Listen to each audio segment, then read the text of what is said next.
guys, and welcome back to the Color Junkies channel.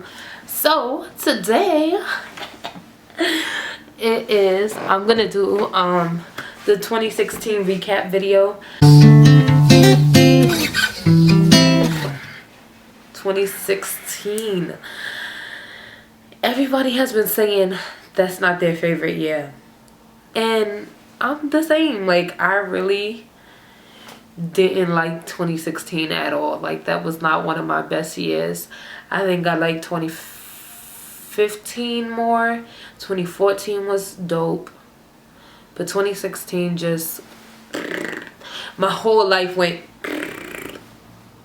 So yeah, let's kind of start from the beginning. So the beginning of 2016, I think my biggest downfall was when I lost, well, temporary lost one of my best friends, also my sister. Yeah, she was incarcerated. I think that was one of the biggest things that kind of like set my world apart. That's when I got really depressed, really down. And yeah, that was just tough. Like, it's always hard losing somebody to like jail systems or stuff like that. Like, it's always tough. Yeah, just like dealing with people that's going to jail or been in jail, or you know, just have to spend time in jail, because it's not a fun thing to do. And they life pause for a second, and it's like when they come out there, you never know how they're gonna be, if they're gonna be the same person. And late December, late 2015, I think my uncle had came back from jail after spending years there, and then he had cancer and he passed away. So that was going on in the family, as well as her being in there too. So anyway, I don't want to talk too much about that, because that's just crazy roller coaster. That's just, yeah, I'm still dealing with that still, because she's not out yet. So it's just gonna take time, and you know, God, and just, yeah, putting it in his hands and knowing that he'll do the best that he can with the situation. So that was a big downfall for me. That was the beginning of 2016. I was very like down. I used to stay in my room all the time. Sometimes I would cry. And if you know me, like, I'm not a person that tells everybody what I'm going through. It's really hard for me to just go to you and be like, hey, let me tell you what's going on. No. Yeah, like, you have to be like, you have to kind of like dig it out of me. Even now, still with close friends, like best friends or whatever, I still don't like just run to them and be like, oh, this is going on, this is going on. The only person that truly knows everything is my younger sister, and that's just because we're like totally like mad close. So like, she knows everything. Family to me, they would know everything. Like, my older sister knew everything too. But yeah, since now that she's not here, I tell everything to my younger sister, and like, she's there for me all the time too.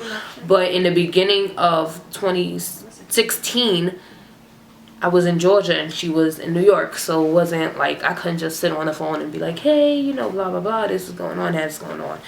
So whatever. But yeah, I'm blessed for my sisters, regardless of where they are. I'm gonna support them regardless. But yeah, I'm very big on family bonding and family, you know, relationships, and just keeping us tight. I don't lie to my siblings. Well, you know, everybody tells a white lie once in a while, which I'm trying to change. But you know, I don't lie about big stuff. I let them know. I tell them everything. So that was one of the biggest things for the whole entire year that really set me like down, depressed, sad, mad.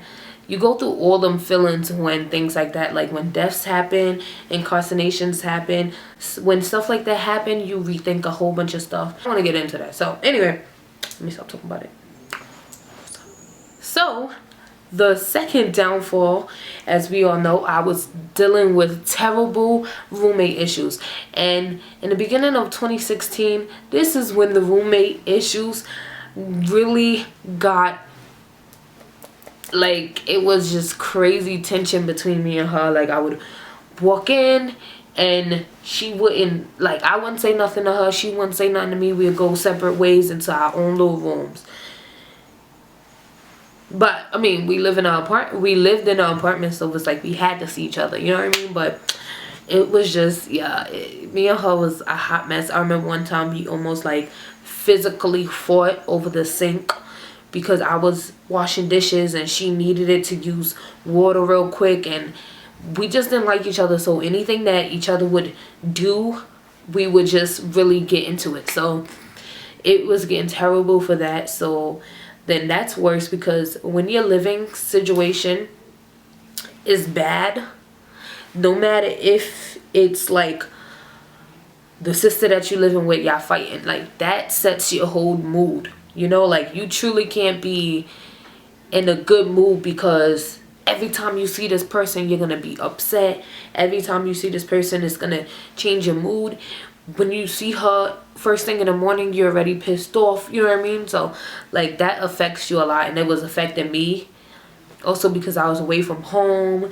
Like this was the time where all my friends in Atlanta was like doing their own thing. They was doing school, I wasn't in school, and it was kind of like a damn, I felt like everybody was like progressing and I was like down here.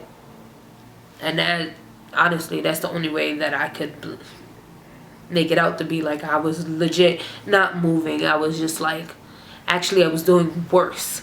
Like people were going to school, I was trying to get back in school, I was being denied. It was just a lot of ish going on. Then tuition was not working, nobody would give me a student loan.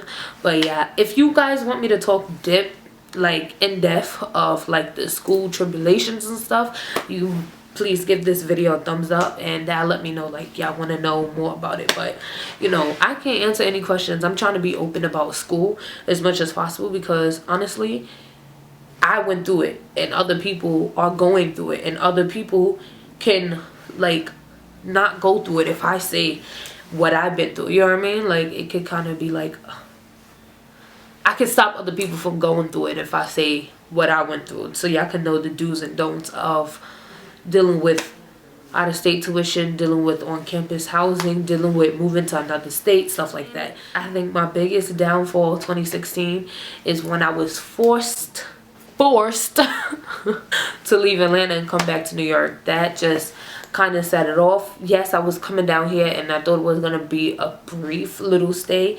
It ended up being permanently for right now until I get myself back on my feet. But it was just horrible. I mean, I was no longer in school. You have to deal with the disappointment looks of your parents, like, why are you not in school? Why is this not working for you? Why, you know what I mean? They don't understand, they don't get it. It's not like you can sit there and explain to them. As much as you want to explain to them, all they see is that you're no longer in school. So that's all they care about. So you know what I mean? So it was just, yeah, I felt like I failed myself. I felt my little sister, because she wanted to go to California State, and obviously I went away. So like my parents was just like, if it didn't work for Tayana, why would it work for you?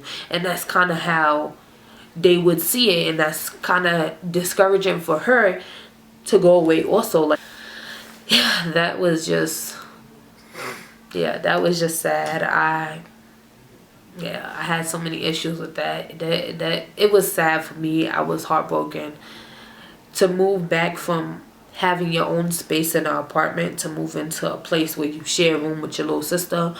That is just a downgrade. Honestly, it's a downgrade for me, because it's like I wasn't used to it. I'm still not used to it. I still need, like, wish I had my own space and was dealing more. But you know, dealing with a lot of grown-up stuff, because like, okay, yeah, I left school and now loan companies, they want their money back, and now, you know, Tom, Dick, and Harry wants this amount of money for whatever they, you know, lent me for whatever. But then I had to deal with working, which I'm telling you, working is fun and all, but it's fun working in the field that you want to work in. It's not fun working in a retail job or a fast food place for like $11. You know what I mean? So, and then I think that was like one of the hardest things, because I was always like, every job that I had was here. Listen, a sewing is like $100.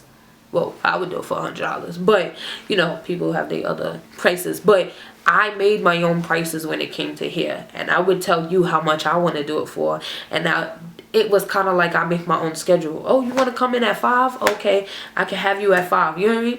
It was all around me. And working at a retail job or a fast food place is totally different, because you're on the company's time. You have to do things when they want you to do it. It has to be done the way they want to do it. They don't want to hear no its buts about it. You know what I mean? So that was difficult.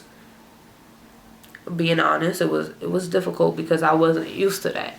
I did have other jobs before, but it was just like, okay, I'm not trying to stay here. Like, you know what I mean? It was just like, oh, these are seasonal, just so I can make some little money and go back to Georgia. You know what I mean? Like, everything was okay back.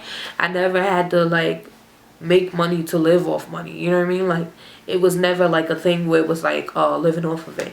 And then also the end of 2016, it was like parents wanted to make me more independent. So it was like, okay, girl, you gotta pay your own thing. You grown. If you want to go there, you have to get your own way. Oh, you want food? Go buy your own food. And I was just like,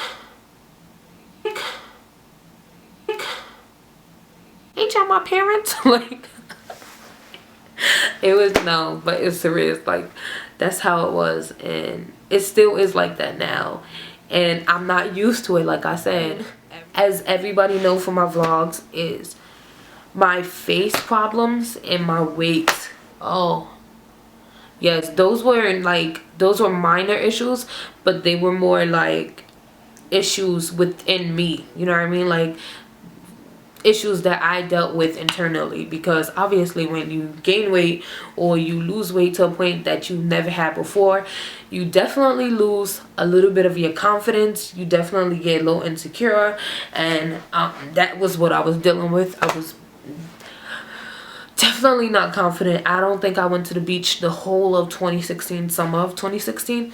I don't think I've like wore crop top throughout the whole year. And nothing's wrong with that, honestly. If you don't want to wear crop tops, you don't have to. I mean, that's not a basic thing. But it's kind of like you not having the freedom to wear what you want because of your insecurity. And that's one thing that I truly hate. Like, that's one thing that people deal with, and to me, it's just not fun. Like, even if I don't want to wear a crop top, it's like, it's good to know that I can if I want to. You know what I mean? Even though I don't want to wear a bathing suit, it's good to know I can if I wanted to. So, you know, 2016 is just a learning experience. It's just, you really have to learn from all your mistakes or failures or whatever you went through and that did not work. You have to learn from it. So, yeah. And then, moving on, the past Atlanta, yeah, I think 2016 was just all about coping with, like, moving from having my own space to moving with not having my own space, trying to get myself back on my feet, being told no a lot before being told yes. Parents like, okay, what are you gonna do? Hurry up, you know, get your life together. Dealing with a whole bunch of bad credit issues from God knows how long. Those were all the struggles and tribulations and stuff that I went through in 2016. What good new? I can't think of one good thing that actually came out of 2016. But I know that everything is a lesson to learn. And when you learn those lessons, God will truly bless you, and you'll do better, you know, like you'll start doing better for the new year. So that's my whole goal for 2016 is just, 2017 is to just do better.